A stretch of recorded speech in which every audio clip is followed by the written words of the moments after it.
안녕하세요. 김철 목사입니다. 성경 한 권이면 충분하다는 믿음과 고백을 가지고 통성경 길라잡이 강의를 시작하겠습니다. 우리가 성경을 읽다 보면 서로 다른 내용이 너무나 풍성하게 담겨 있음을 알 수 있게 됩니다. 그런데 놀랍게도 성경 전체를 단 7개의 분위기로 크게 묶어서 나누어 설명할 수 있다는 놀라운 사실입니다. 우리가 분위기를 잘 파악하시면 어디서나 아주 센스 있는 사람이 되는데요. 성경도 모세 오경, 또 왕정 500년, 페르시아 7권, 그리고 중간사 400년, 신약에 와서는 사복음서, 그리고 사도행전 30년, 공동서신 9권, 이렇게 분위기가 나누어져 있다라는 겁니다. 우리가 그 분위기를 살핌으로 성경을 읽는 데에 월등한 센스를 가진 사람이 되는 귀한 시간을 가지도록 하겠습니다. 오늘은 그 중에서도 모세 오경의 분위기를 살펴보겠습니다.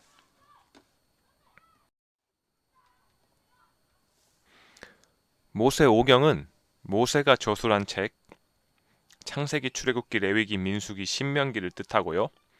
거기에 여호수아와 사사기, 룻기까지 묶어서 모세 오경의 분위기에 묶었습니다. 그렇다면 모세 오경은 어떤 분위기일까요? 아브라함으로부터 시작해서 모세 시대에 형성되는 하나님의 꿈인 제사장 나라의 셋업 분위기입니다. 제사장 나라란 왕이 아닌 제사장을 중심으로 세워진 나라를 말하는데요. 이 나라를 이스라엘 백성들을 통해서 세워나가는 것이 하나님의 오래된 꿈이었습니다. 하나님의 꿈을 이스라엘 백성들을 통해 세워나가는 과정을 담은 이야기가 모세 오경의 전반적인 내용이자 분위기라고 보시면 되겠습니다. 이렇게 제사장 나라 셋업 분위기고요. 예를 들자면 요셉 때에 흉년에 곡식이 풍성한 애굽으로 이주하게 하신 것도 제사장 나라를 세우기 위함이었고, 또 모세 때에 출애굽시키셔서 그들을 애굽으로부터 이끌어낸 것도 하나님께서 제사장 나라 거룩한 백성이 되게 하시기 위한 하나님의 뜻이었다라는 겁니다. 그리고 그들을 언약을 맺으시고 그들을 훈련시키는 내용이 이제 민수기, 신명기 등등 이렇게 하나님께서 모세 오경에서는 제사장 나라를 셋업하시는 분위기다라는 것을 기억하시면 되겠습니다. 오늘은 모세오경의 첫 번째 책 창세기의 원역사 부분부터 시작해 보겠습니다. 우리가 역사라는 말은 많이 들어서 익숙한데요. 원역사라는 말은 다소 생소할 수 있습니다.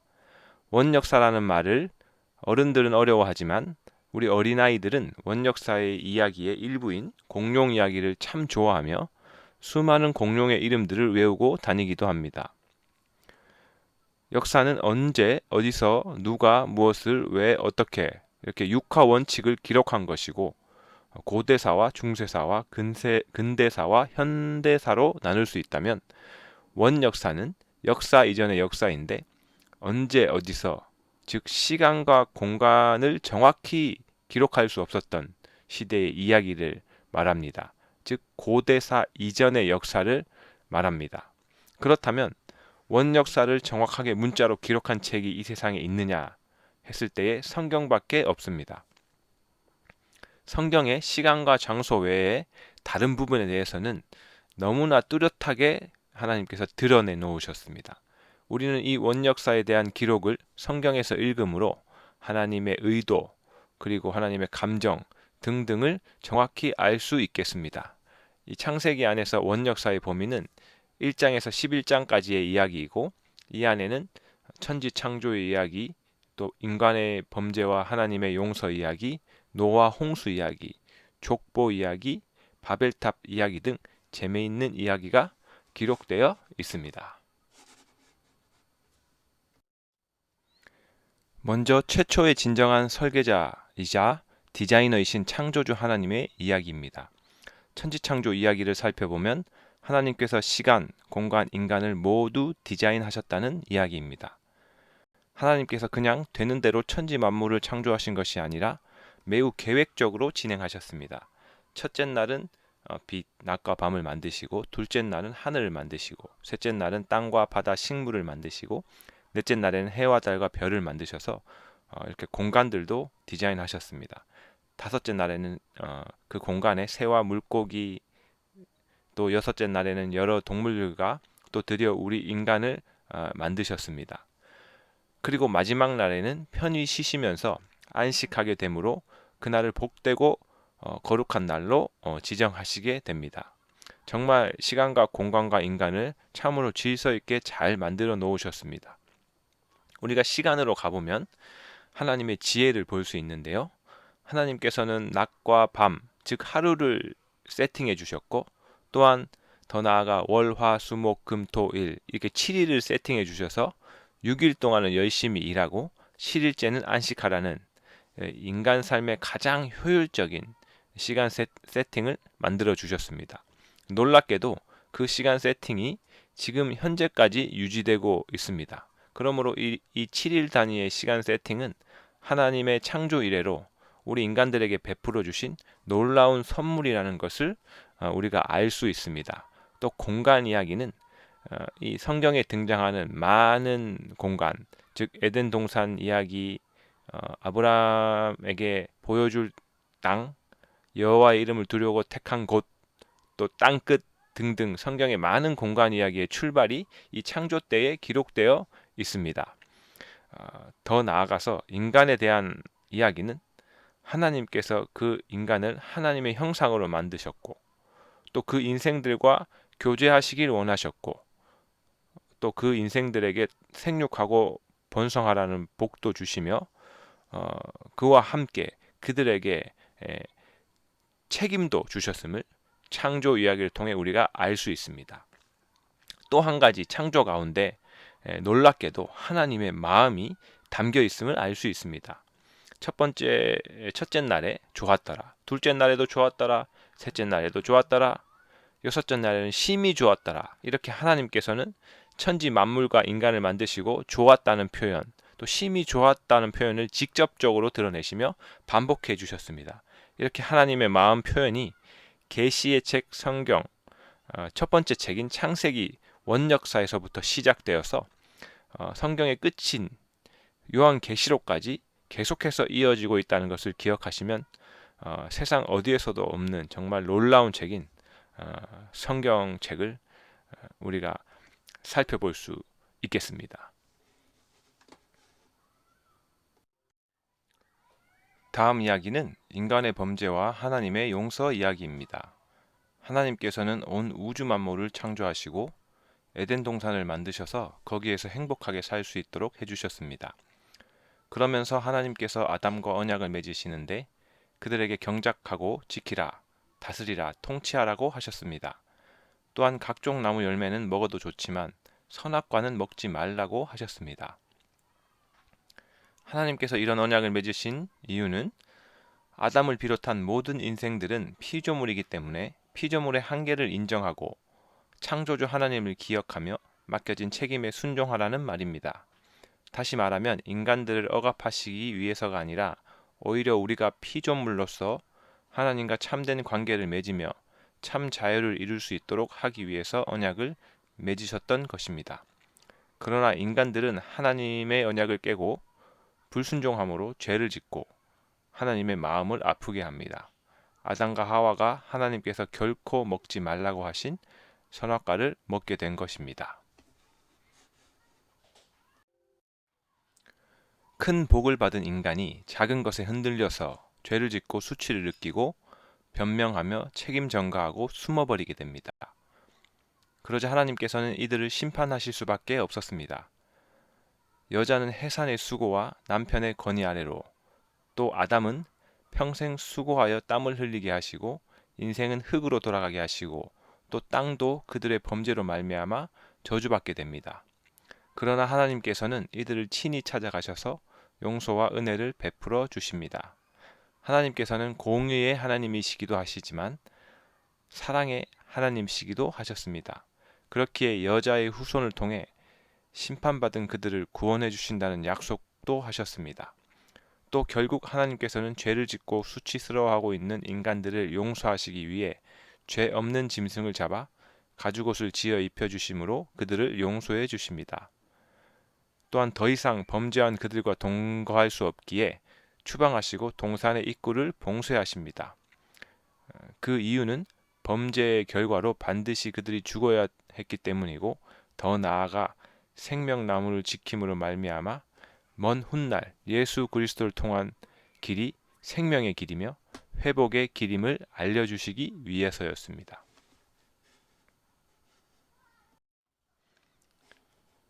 아담과 하와가 범죄하여 에덴 동산에서 쫓겨나게 되므로 하나님의 마음이 얼마나 아프셨을까 짐작이 됩니다.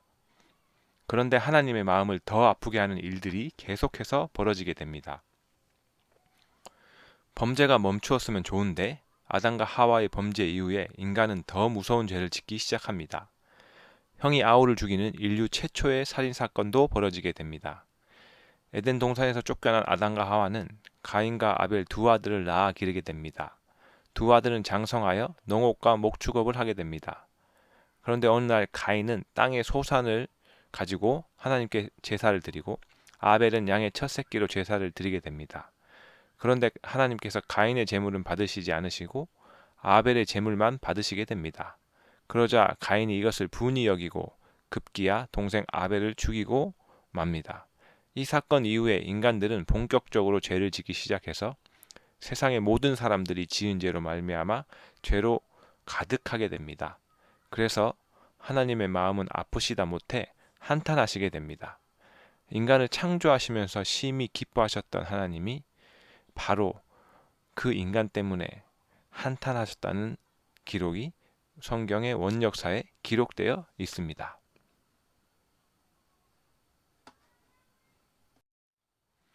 결국 하나님께서는 죄로 가득한 세상을 물로 심판하시게 되는데요. 바로 노아 홍수 사건입니다. 이 노아 홍수 사건에서 우리가 기억해야 할 것은 그 많은 빗방울은 하나님의 눈물이었다는 것입니다. 이렇게 하나님께서 마음에 흘렸던 눈물은 노아는 그것을 잘 알고 있었으므로 하나님의 명령에 순종하여 엄청난 수고의 땀을 흘리면서 방주를 짓고 짐승들을 돌보았습니다.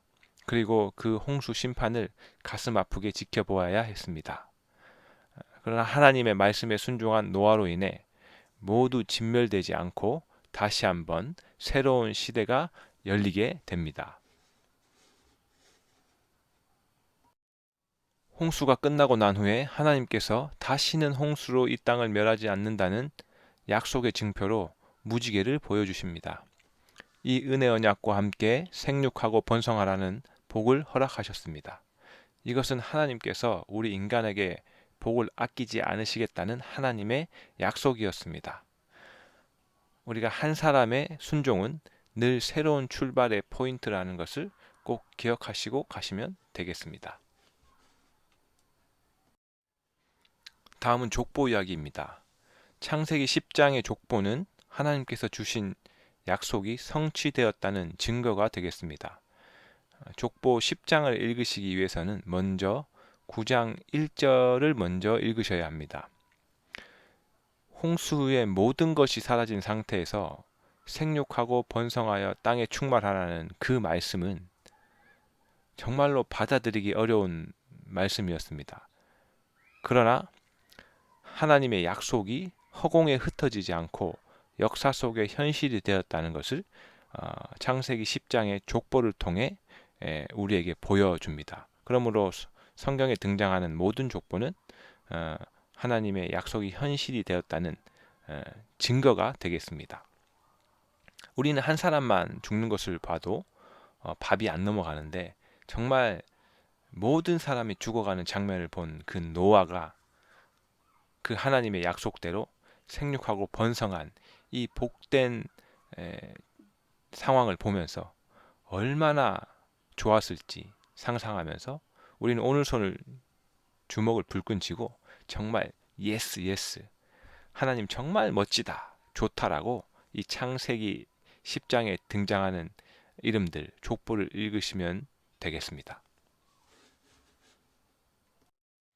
이후 창세기 11장에서는 바벨탑 이야기가 기록되어 있습니다. 하나님께서는 하나님의 형상을 닮은 인간이 온 지면 곳곳으로 퍼져서 하나님이 베푸신 복과 은혜를 널리 알리며 살기를 원하셨습니다. 그런데 노아 홍수 이후 다시 많아진 사람들은 하나님의 뜻과는 반대로 흩어짐을 면하고자 했습니다. 하나님의 말씀에 불순종하고 스스로 교만하여 높아지려고 했던 것입니다. 그래서 사람들은 결국 바벨탑을 쌓게 되는데요.